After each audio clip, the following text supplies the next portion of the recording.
Guys, make sure you hit the follow or subscribe button on whatever platform you're either watching or listening to us on. And if you've been enjoying the episodes and you've been getting something out of them, please go leave us a 5-star review. You have no idea how much it helps us. I got to a point where I don't care what people think. And I think that's the biggest stumbling block or pain point for people when they first start out and start creating content from a business point of view, is they worry about the opinion of others. And that stops so many people from actually putting their opinion across because they're fearful of that. And I still remember the first day that I picked my phone camera up and pointed at me like this and took a selfie video for my store and was like, what the fuck is this? You know what I mean? But you build with confidence in that, and you know, it comes a lot more naturally to some people than others. But I always say just making a start, and when you're only trying to better your own performance and the own content that you're putting up, the better. What it really means to live life golden. Yeah, we're golden, baby girl, we're golden. They're about to see us shine, cause we're golden. They can't ever break us down, cause we're golden. They're about to see us glow. Sonny, welcome to the podcast. Thank you very much, brother. I mean, you're someone who's been able to do, I guess, a lot of really cool stuff like travel, and you've obviously been a business owner for quite a while now, but I'd love to hear where it all started, and start there, because as I said, you know, you're traveling the world at the moment, you're doing seminars, you're building an app, but you know, where did it all get started? Would you want to know from a business point of view? Business point of view, yeah. Okay, well, I'll tell you about my first real business venture. There's two really that stick out for me as kind of like the openings to me kind of getting into the space. And basically what I used to do at lunch, because when I was younger, didn't have a great deal of money, and I always wanted to eat a lot more at lunchtimes than I had with my pocket money. So what I used to do was I used to go and buy like bumper packets of sweets from Macro, and I was one of the only kids at the school that had a locker at the school because I was doing sport. So I used to fill my locker up with these multi-bumper packs of sweets, and then at lunchtime I used to run my own tuck shop out my school locker, which did me extremely well. So that was kind of my first business venture. And then secondly, I used to play a lot of golf when I was younger. That was like my first initial sport. And I was super into my golf clubs and always having the best kit, all the gear, no idea. But obviously golf's extremely expensive, so is the equipment.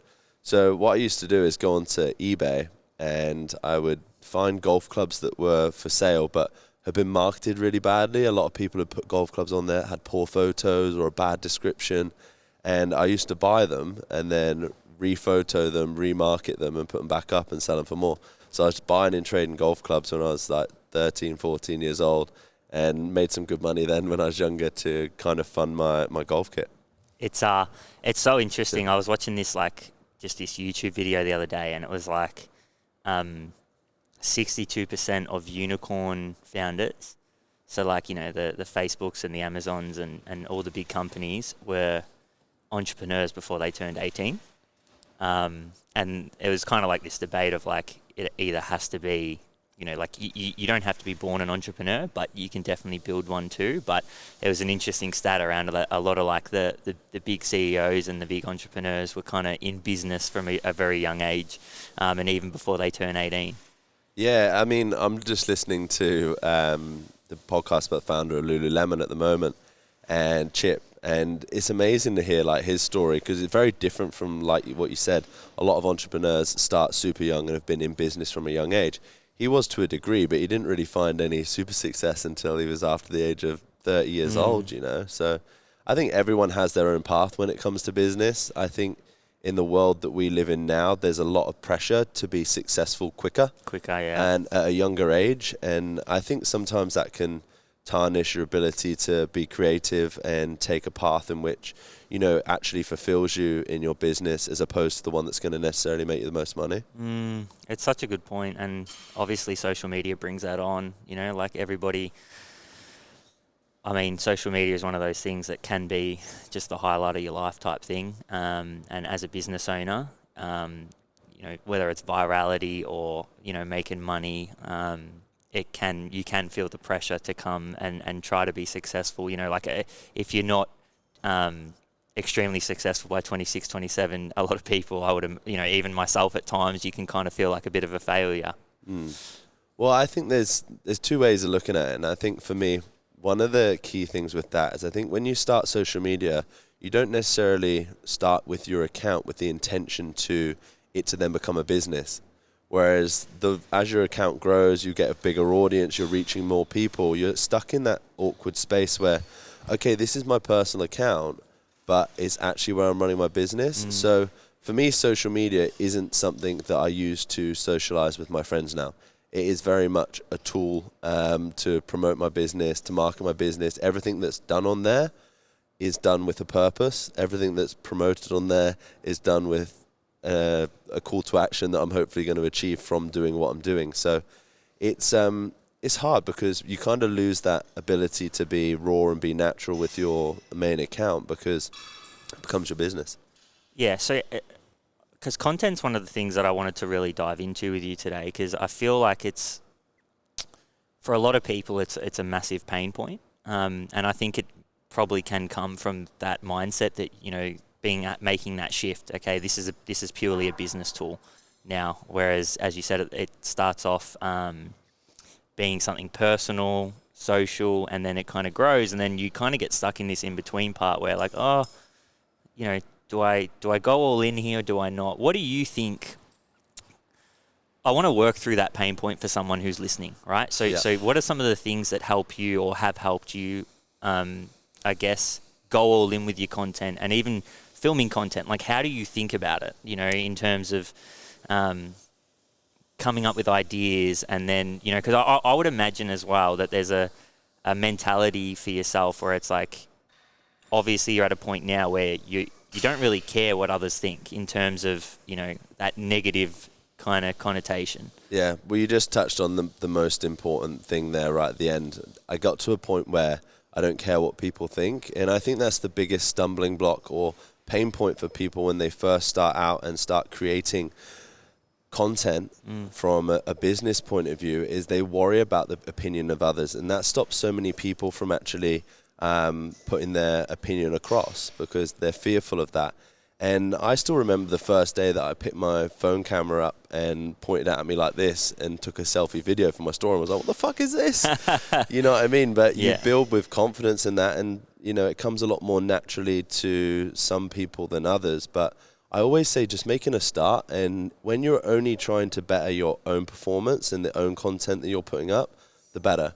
Whereas if you're constantly looking at other people in your industry, how many likes they're getting, how many views they're getting, the interaction of the post, it's very difficult to kind of find motivation to continue to do what you're doing or be creative. And it also means that when you're following other people and what they're doing from a content point of view, you lose your organic nature with what you're doing, your, you know, uniqueness. And it's so important that when you're creating content that you are unique and it is your own style and your own way that you want to do things if you want it to kind of get out there and break the mold in your industry. And, you know, where I did well from a content point of view was weightlifting by nature is extremely boring. It's extremely old school. It's an extremely technical sport. And I took something that was extremely technical and made it fun, bite-sized and entertaining so that people could really resonate with that. And that's ultimately what you're trying to do when you're speaking to your audience. You're trying to relate with them. Because what I do with a barbell, obscene weights, not many people can relate to. They can be entertained by it, but they can't relate to it. Whereas if I can talk to someone about, you know, their first squat or unracking a barbell or getting sore hands and how I overcome it or what I have before I go to the gym, these are all things that no matter what level you're at in your sport, you can relate to. And that's a great way to build an audience in the first fundamental parts. And obviously it goes up in levels, you know. Now I've got a videographer of all time helping me create content. The elevation of the standard of content's getting better. But it doesn't have to be like that, you know. A lot of people do extremely well on a mobile, not even the latest iPhone, and crush their content, you know, with editing on apps. But I think there's that pressure sometimes now in where the industry's at, is I need the best camera gear, I need the best videographer to create my content. But ultimately, if you can't do it on your shitty phone on your own and edit it yourself, then you're never going to have a great deal of success regardless of what kit you have. Because a lot of it's just based around how consistent can you be, right? So like obviously you talked about the levels to it, and the level you're at now takes capital, right? It's like it takes money to actually be able to keep that consistent. Whereas if you're starting out, often it's just about trying to, what can I do consistently, 12 months of the year that's going to allow me to just kind of keep building.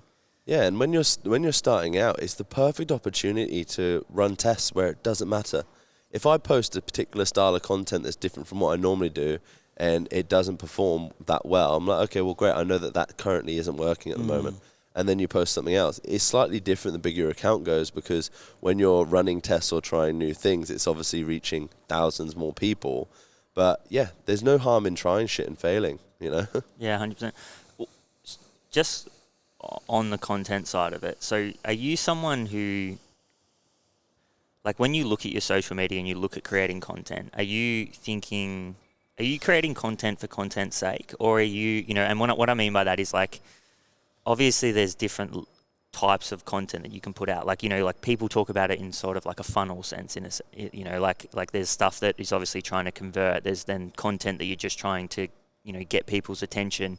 How deep do you go from that perspective, and kind of how do you look at it? What's your philosophy on that? Yeah, so this is a great question, and it's difficult now. It's become more difficult for me now because I've got all my different businesses and then my personal account. So we split out across Mobility Manual, Lifting Zone, my personal account, and my clothing across different their own individual accounts. The stuff that's on the Mobility Manual account and the Lifting Zone account, because the whole point of that was to take my name away from it, so that the brand can grow without me and far bigger than me, I hope. And the type and style of content on there is a lot more professional. It's a lot more educational. It's still fun to a degree, but not to the levels that I go to on my personal account, which I'm sure you've seen. Yeah. So that's, first of all, is splitting out the businesses and what I need to create for each of them. I'd definitely be putting out types of content that's going to grow. So at least 4 pieces of content on those 2 accounts that's going to be just purely for growth and reach. And then on the back of that, probably 2 pieces of content that's trying to push towards my email list. But that's the way things have gone at the moment now. In my feelings with Instagram is Instagram's not helping you if you're trying to sell, putting in links a lot of the time on social, or trying to divert traffic to other social media platforms. So for me, Instagram is purely about sending people to my email list. I want people on my email list because then I can market to them properly. So that's what's really important for me there. Anything that's long form now, I'm just purely putting on YouTube because Instagram doesn't like it. Anything that's really bite-sized, under 10 seconds, TikTok, yeah. And it's about having everything covered, because some people like to view content in a short bite-sized way. For Instagram, they'll love reels, want to be entertained, want a little bit quick bit of information. If someone's going to learn something, they're not going to, all right, I want to find out how to Olympic lift. They don't type that into Instagram. They type that into YouTube. So that's where I put my more long-form educational stuff on YouTube. The thing that's difficult for me, or something that I've really learnt with when it comes to creating long-form content for YouTube, is you can have as big a following in the world on Instagram and then go to YouTube and you're a very small fish and no one knows you. But so true. In my space, you have to always remember that when you're delivering content on YouTube, because they don't know you from Bob on there. And it's really hard. It's really important initially to stamp your authority on there and always give a backstory as though it's the first time this person's coming across you. Whereas on Instagram, I don't need to do that. Yeah. If someone flicks past on Instagram and see a guy throwing a barbell with a red hat on, they know it's probably going to be me. Yeah. 100%. And then so TikTok, because that's obviously the new kid on the block. We had some success last year with it. Just after, we just jumped on, see what trying to find out what would work. What are you kind of thinking there? Is it very different to what you're doing on Instagram? Are you just kind of pushing content across? Yeah, I'm not purely focusing on it at the moment. The content that people like to be educated on there, that has to be really fast and snappy. Yeah. On TikTok, obviously everyone's now using CapCut, putting captions and stuff on, getting everything banging up, grabbing people's attention. Podcasts are doing really well with the sound bites now on TikTok.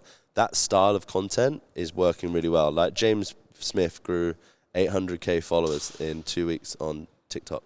He's over 1 million now, just purely posting that sort of content. But I think for any social media platform now, you can't get away with just taking what you post on Instagram and putting it on TikTok. So everything has to be created purely for that. I don't do enough of that personally because it's not something that I'm prioritizing in my social focus. For me, I see much more benefit in YouTube, or much more growth in YouTube in the long term from an evergreen content point of view and a lead gen point of view. So where we'd normally run a lot of lead gen marketing for all of my businesses via an exclusive bit of video content, ads aren't pumping like they used to at the moment. So for me, putting what would be my normal long form content across now, or my lead gen content across now onto YouTube, and putting the call to action in the video there is proving much better, and it's free. Yeah. So we're then breaking that YouTube content up and then spreading that across a blog, or putting that in our emails or on our website to help with Google Ads as well. It's, that's kind of what I've worked out in the last few weeks. But it's constantly evolving. You have to be trying new things. That might now be working great. 3 weeks time, ads might start cranking again and work really well, in which case we'll push funds into there, Yeah, it's so true. It's so true. Like even with TikTok, like we grew in like 4 months, we grew to like 80k, and then ever since, like it's funny, like we got stuck into that mode of like doing the same thing, like because we had so much success with it, and then for a long time, I think it was like after Christmas, it just stopped working. I think it was just because a lot of competition come onto the platform, and there was a lot more people doing similar style of content. But even like what you were saying, it's like we had to evolve that content. But even now with YouTube, and this is kind of the interesting thing. Like I don't know if you've been using YouTube Shorts too much, but even then, like we're starting to see some really good growth out of those now. We kind of ignored them for a little bit. We tried them last year, but it's interesting around what you said before around resources, right? It's like, what's the focus right now? You said like TikTok's not a huge focus right now because you're trying to concentrate over in this particular format. And you mentioned kind of things such as like SEO and Google Ads and these kind of things where you're trying to draw people to the website and increase search. So it's definitely an evolving thing that I think like that's the hard thing for someone who's potentially starting out. Well, that's what I want to kind of get across to the people that are listening here, that are in their early stages of entrepreneurship or building a business. It may look from the outside that big businesses know exactly what they're doing and they've got this perfectly seamed system that they do every single week and every month, and they do this on one day. It's not. It's not like that. It's just as much of a guessing game for a beginner as it is for me, and this all smoke and mirrors really with it, but we're trying testing all the time. Yeah, 100%. That's 100% the biggest, it's evolving daily, weekly, and the beauty of having a team is you've got people there who can, you kind of combining your ideas together to try to work out what's going to perform best the next week and the next month and so on. But this comes back to, what you said a moment ago about consistency being the most important thing. As long as you're prepared every Monday or whatever day it is of the week to get back up and try something new and keep testing things week on week on week until something clicks and the penny drops, that's what's most important when it comes to, any side of business for me.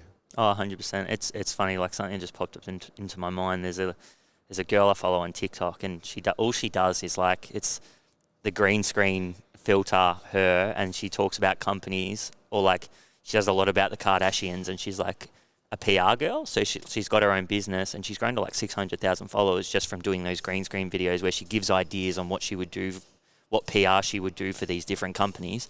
And like now she's absolutely crushing it. And it's something so simple, but it's just the creativity that's coming through on the particular platform that she's using. But that's the thing, her for that style of video because that's hers. Yeah. Whereas a lot of people don't find their own identity with their content because they're too invested in watching what other people are doing from a content creation point of view.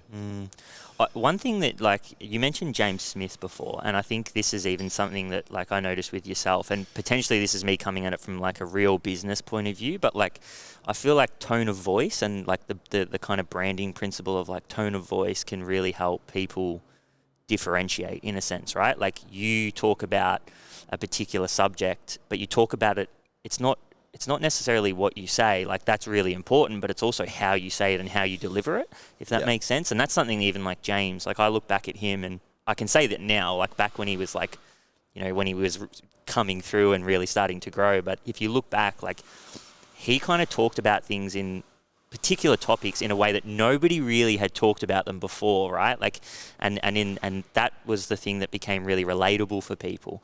Do you think about it from that perspective, or you just go more like, okay, how can I be unique in this space?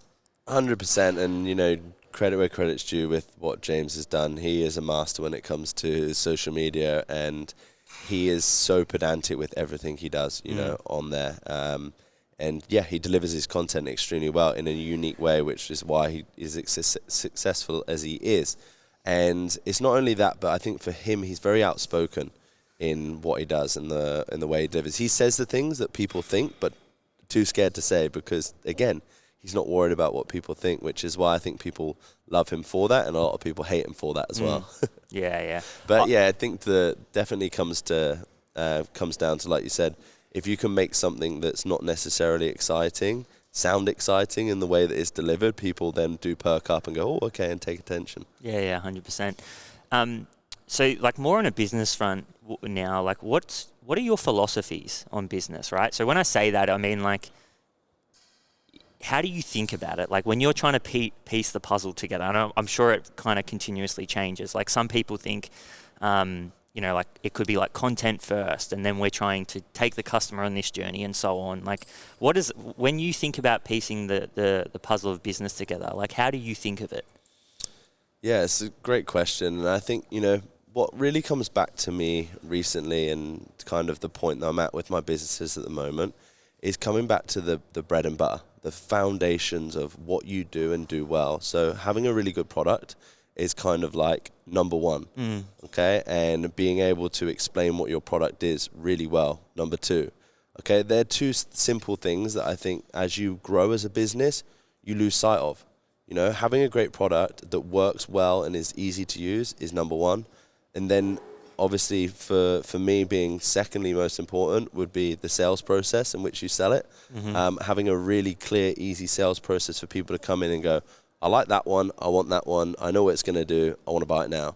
You know, whereas I think sometimes as, again, a business grows, you lose sight of some of those fundamental things. So I think that's been really important for me in kind of covering the foundations of what makes a good business, what makes you money. I think then building out of that, I think some of that's really important, and I think in my biggest issues I've had recently as a business in growth is finding good people. And God, yeah, that's the toughest part. And bringing in experts that know more about a topic than I do, you know, like I've been very fortunate and successful in the space that I'm in, but where I'm at now and where I want to be is a huge leap. And there's no real guidebook between where I'm at now and where I want to be. But a massive part about, for me, growing and learning is being around people that have more knowledge than me. I'm always a sucker for learning and taking as much information from someone that's been there, done that, made mistakes that I'm yet to make. And for me, learning from experts is super important as a foundation for good business. Yeah, it's so true around what we're doing now is like my second business, right? So I built a business over about 8 years and then started now transitioning into 2 new startups. And it's funny, like I look back at all the mistakes I made in the first, say, 7 to 8 years in business. But now, like, the idea is, like, the teams that I've built out, and like I invested money up front to kind of get it off the ground. But the biggest thing that I'm noticing is how much, I wouldn't say quicker we're growing, but like we're making progress. Yeah. And it's because the fact that like previously I would say that like I built my last business as like a genius with 1,000 helpers. Yeah. Rather now it's like I'm surrounded by people that are just amazing at what they do, whether that's in marketing, or different kind of elements. And it's crazy just how, I guess, more efficient the business is moving now compared to, say, the one I built ages ago. But it sounds like you've found what you're good at within your business now, and I think that's a mistake that a lot of people make when they start off in business. Everyone wants to be the CEO, but are you a good CEO? Has anyone taught you to be a CEO? It's so true. I made that mistake myself, especially it used to be me and my one guy did my marketing, just ticking along, and then all of a sudden now there's 12 of us, and it's like, fuck, there's all these people that I'm responsible for. No one's taught me how to be a leader, how to be a CEO, how, my day-to-day job is not the same. 6 years ago I was just lifting weights and throwing them around and having some fun with it. Now I spend most of the time at my desk trying to work out how I can best help this person be good at their job, or how to motivate my team to make good decisions, and the rule book changes, but you have to remember in whatever business you're in, especially when you grow one, that you always sit in a space that you perform best at. And for me, it's that creative side, which is why I brought in a CEO last year to kind of run my overriding companies, my holding companies, so that I don't have to focus on the day-to-day things, the finances and things like that I'm not great at and don't really understand. And I can put my time and energy into the creative side of things, the face-to-face, and being that side for the brand. That's so interesting. I'd love to kind of dive into that a little bit about was that a really tough decision to make, bringing in the CEO, like letting go a little bit? It was something that I couldn't see that was staring me right in the face. And I think this is why it's so good to have external business coaching, even as a business owner, or at least a sounding board, because a lot of the time you can have your head down in your business, and especially when you're so emotionally attached to your business, and not see things that are blatantly causing issues within your business. So having external people to look in on it from a non-emotional standpoint and go, this isn't working, and give you the hard truths is really important. I spent a lot of time when I was first building my business, especially in my growing stage, reaching out to people that were more knowledgeable than me and had run businesses in their areas. I'd give an hour of every single of my week to try and get on the phone with someone, a CEO or a boss or someone that's doing something that I'm not. Especially when we started the clothing, I knew nothing about running an e-com business.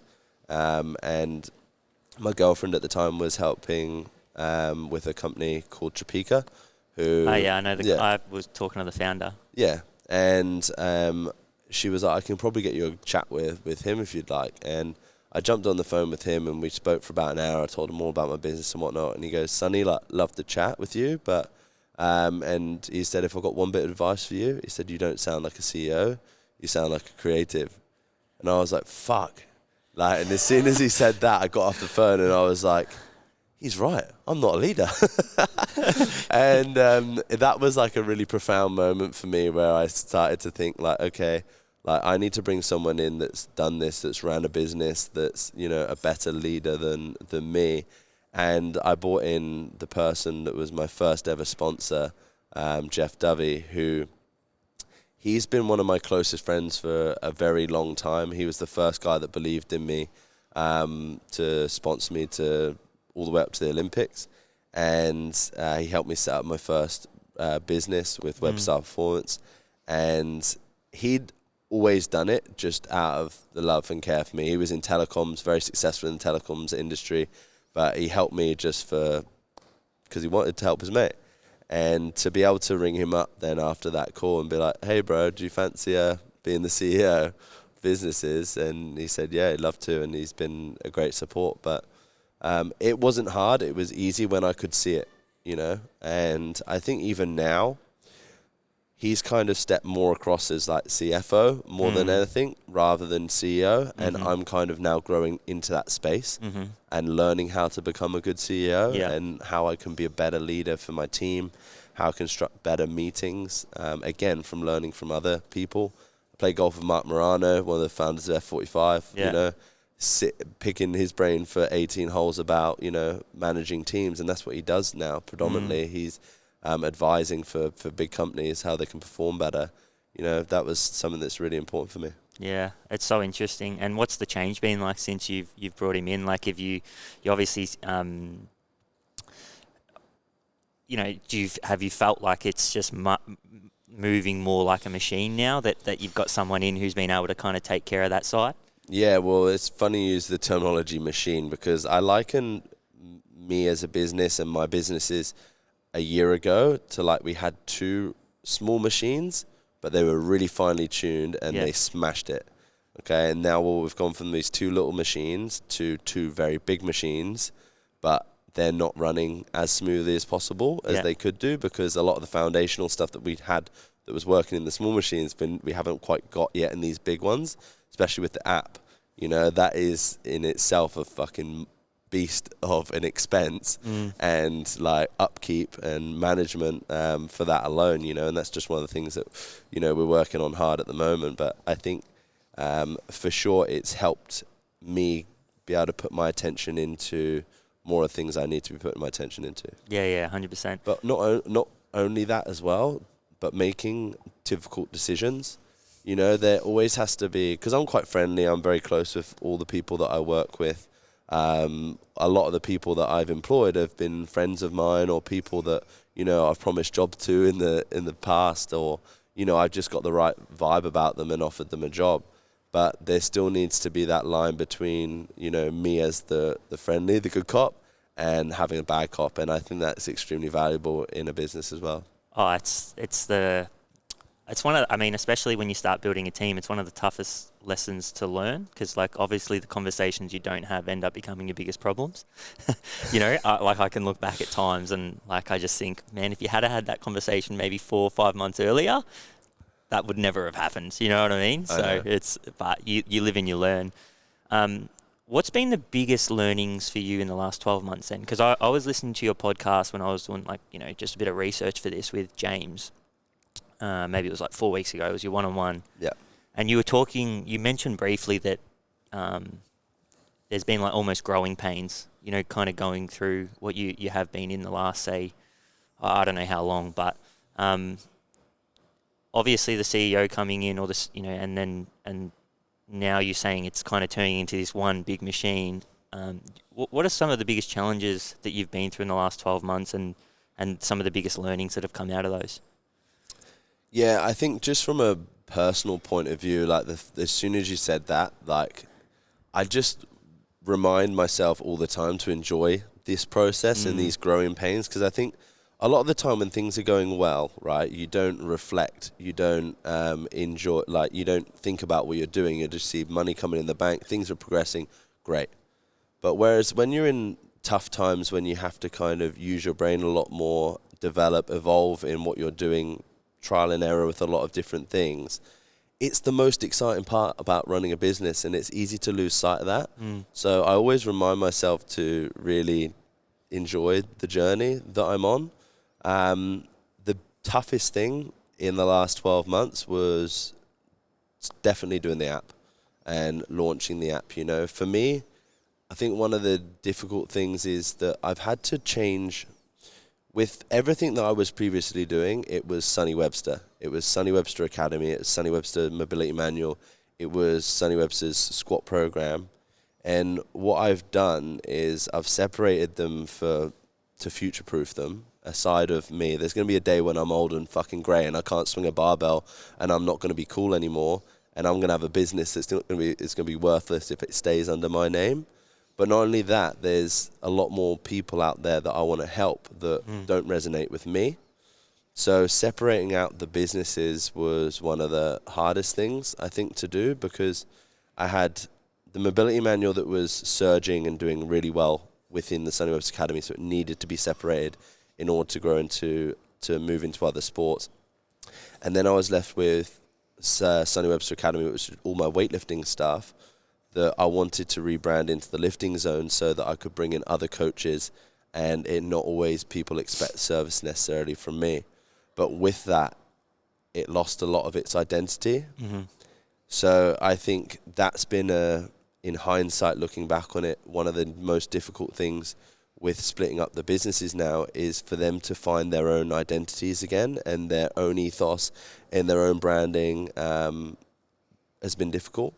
But then not only that, bringing on more staff, ensuring that people that are within my company are doing the best job for them. And, you know, I brought on a copywriter 6 months, well, maybe 6 months to a year ago. She was part-time for a while. And the way that I hired her, she wrote a blog about me, about something that I'd put on a story slide, and I thought, I couldn't have wrote that better myself. And I hate writing. I was writing all my sales marketing emails before, and I was shit at it. So I was like, you're having a job, you can start doing that. But do you know what? For her coming in, I thought, great, she's going to do all the sales emails. She actually doesn't write as well in that style, nor does she enjoy it as much as I previously thought. And now she's heading up our ambassador program. So I think that's another key thing for me in terms of my growing pains, is making sure that everyone's doing a job that, one, they enjoy, and they've got a good skill in, and then finding the identity of the brands once they've been split has been hard.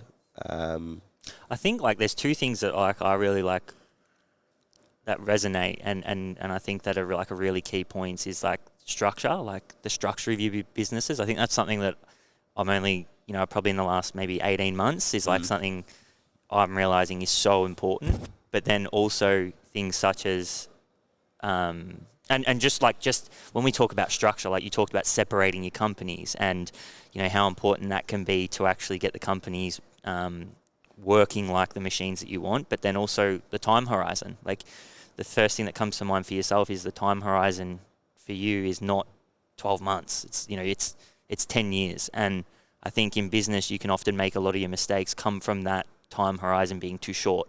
You know, like you 100%. Talked about it, like if your time horizon was 12 months, you would still have Sonny Webster Academy. That would still be the brand name. That 100%. Would still be what it is. But now it's more like, cool, you've rebranded, and that's going to take time to get the traction that you once had or kind of, and build that. And brand building takes a long time, but you know, because your time horizon's a lot longer, you're able to grow into that. Yeah, that's a really good point. And I think, you know, you have to have that kind of long-term goal in sight, which I never did. Like you said, 12 months ago, if you asked me that question, I wouldn't have had the answer to it. You know, but for me, looking back on it now, we're discussing it, because I don't often talk a lot about, you know, my business side of things in a reflecting way like we're talking about it now. So it definitely brings up a lot of things that maybe I haven't realized. But for me, with the splitting them up as well, I kind of cut the dead weight of the lifting zone. I'm not saying it's dead weight, because it's still a very good business and it runs well as like a high ticket product, but also all of my Olympic weightlifting programs and stuff. But it hasn't got the scalability because it's fucking weightlifting, unfortunately. Whereas the mobility manual, like branching into other sports, everyone needs to move better for their sports performance. So that was insightful in the fact that for me, that's a business in 10 years' time that's going to be worth a lot of money. The lifting zone, I think, will perform well and will be a profitable business. Will it have the same sort of worth as something like the mobility manual? Probably not. Yeah, it's such an interesting conversation around like profitability versus scalability, and obviously having two separate companies there that you'll be able to see the contrast between the two as well. Yeah, it'd be exciting for sure.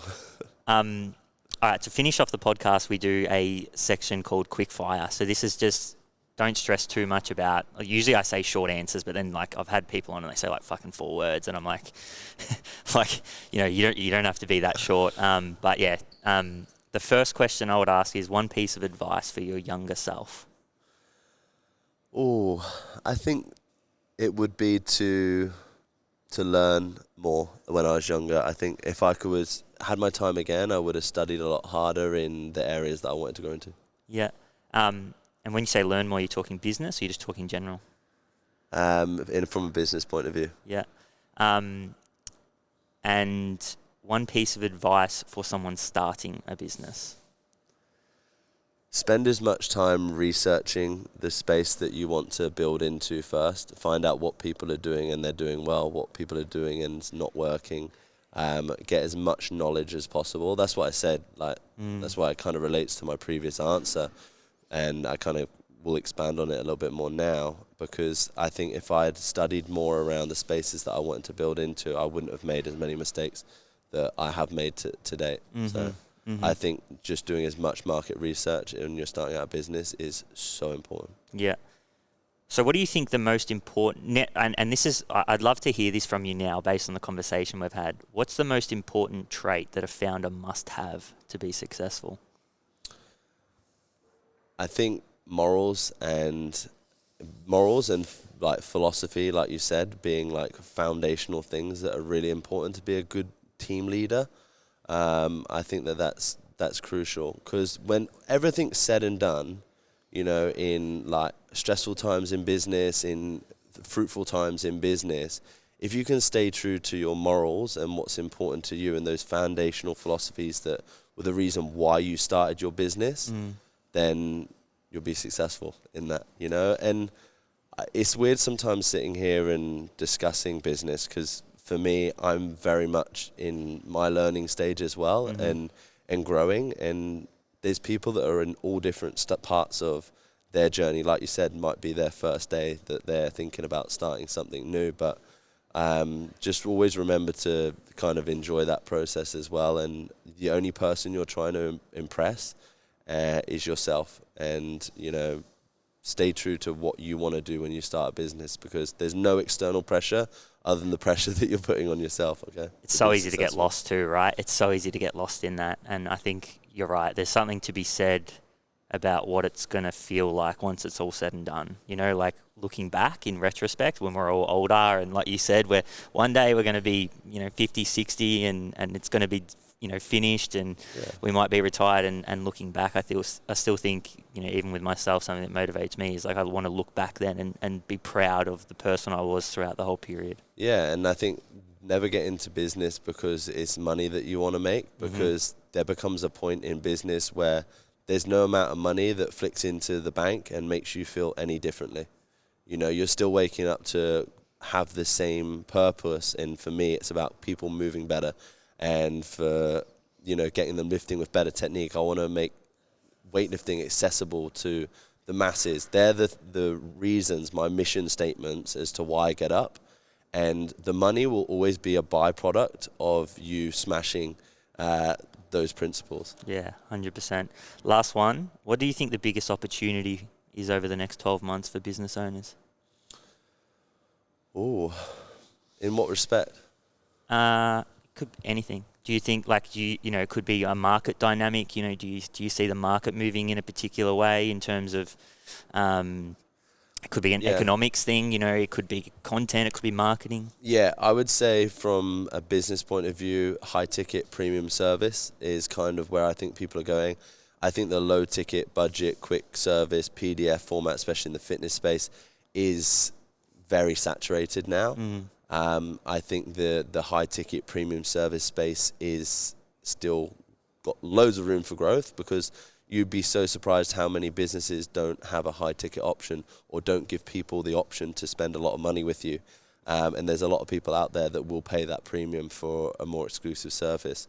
I'd just be wary with anyone that's looking to do that you previously assess whether it is scalable for you to do it as a business, because else you'll be selling your time for that high ticket. So just be wary of that. But there's a lot of money to be made in that space right now. Yeah, it's interesting. I think the market went one way, right? And kind of really went one way, obviously because technology's allowed it to, and it'll be interesting to see how it goes the other way. But I also think you're right. What high ticket was 5 years ago, and maybe even 5 years ago, and what it'll be over the next 5 years, I think is going to be a bit different, you know. So I'll be interested to see how that plays out. Yeah, for sure. Mate, I want to say a massive thank you for coming on. I know it's a really tight schedule for yourself, and you're kind of moving around, so I really appreciate it. I enjoyed that. Thanks so much. A massive thank you. Cheers, brother. If you wanna hit the road and let's go then. Let's just go and see the world and just show them what it really means to live life golden. Yeah, we're golden.